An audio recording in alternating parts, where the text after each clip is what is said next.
Hey, what's going on? So today is Monday, February 17th, 2020. And I apologize for being the energy is low today. I'm super tired. I could not get much sleep last night. And then I had to be here at like 7:45 this morning. I'm like over it, honey. So, um, just to kind of give a little background about this, I'm leaving my breast imaging exam that I had at Optum Care Cancer Center. The reason for me coming here is about 2.5 years ago.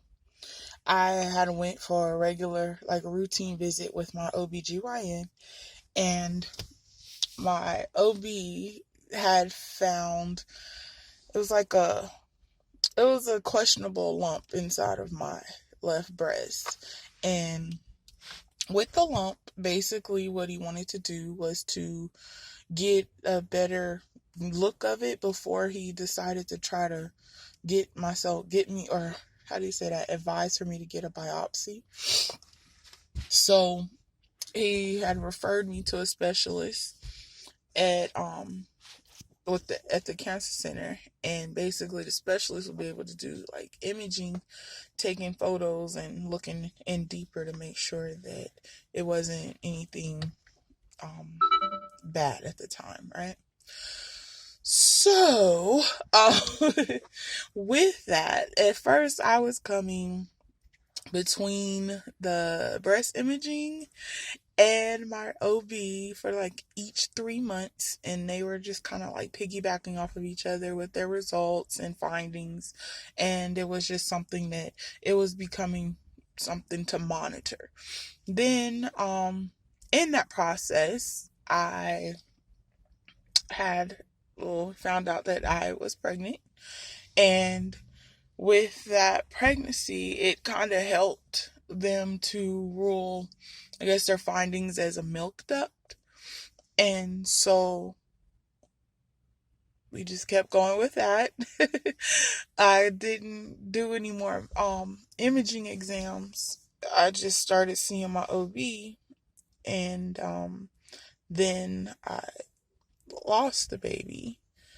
So with the loss of the baby, and then with my OB, still kind of wanting to do his due diligence and make sure that things were going okay, um, the lump basically kind of just like shifted. It changed a little bit more, so it made them a little nervous. But he's like, okay, well, now we know that there's no longer a pregnancy, and the milk duction, or that duct, shouldn't still be the way that it was. However, it's still questionable. So went back yo-yoing between um the specialist and my doctor.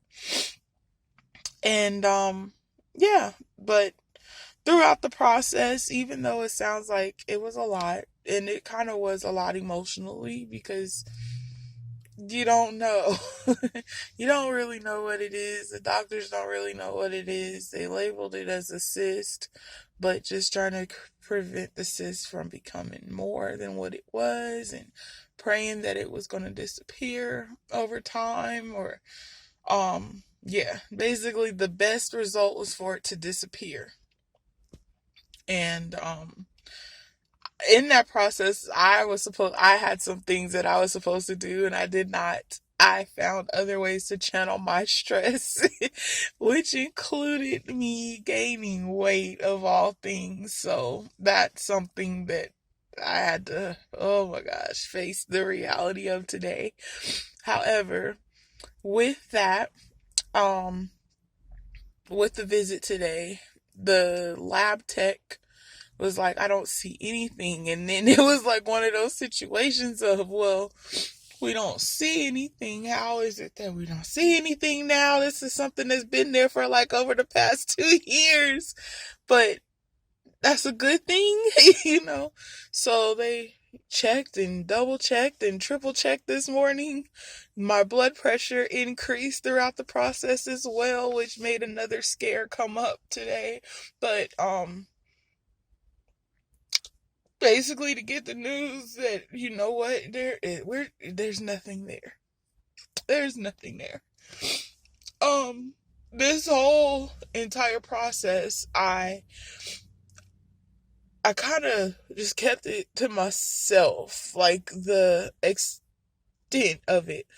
I just would probably tell, like, if I talk to you regularly, hey, I had to go get my exam. Pretty much just left it as something simple as that. But I just kind of never went into the details of it because, I mean, everybody else got a whole bunch of stuff going on in their lives. And on top of the things going on in mine, plus this, like, this was not something that I wanted to focus on. That was one of my promises that I made to both my doctor and to the specialist here, is that I was not going to stress out on it. And so, yeah, it's gone. It, it was scary. Can't lie. It's been lonely. Can't lie about that either. But to hear the news of it's gone, it's not there anymore after the 2 years, that's so awesome. So I got good news, bad news. We gotta get this blood pressure and get this weight gone. I can't believe I gained so much, but you know what, whatever. I'm still here, do what I need to do. But yeah, so this is pretty cool to have this platform now where I can just express myself, and he heard it from me, my own mouth. I'm excited. So, I did get to also put in my, what's it called? Like my request for my medical records, because my specialist, she did highly suggest that she was like, before I leave, so about maybe a week or two before I relocate, I'm going to come back here and get my images on the CD so that I can keep with me. Actually get them on a few copies of CDs, and then I can upload them into my like my Google Drive or something like that as well, so that when I do obtain a new doctor, because I'm about to come to the age of getting regular mammograms anyway. Go figure. But yeah, I could have my exams on CD or electronic form, which will be so awesome. And they don't have to worry about going through written records. I did not think about that. I think that's pretty cool. So in case you have to go through, having your exams or stuff transferred from one doctor to another, that is definitely an idea. I think a great idea. Get them on the disc so that you can share them with your new doctors going forward, and it helps alleviate a lot of stresses, trust me. But I'm going to close this out. Hopefully the rest of the day I can have a nice peaceful day. You're going to claim it, because Vonnie needs some sleep. I need some serious sleep, and just to kind of hopefully be rested as well and get my work week started. But this was nice to add to here, a little personal flair and little, I don't know, whatever. I'm gonna stop talking. But thank you for watching, and I will catch you later on the next video or check in. Bye.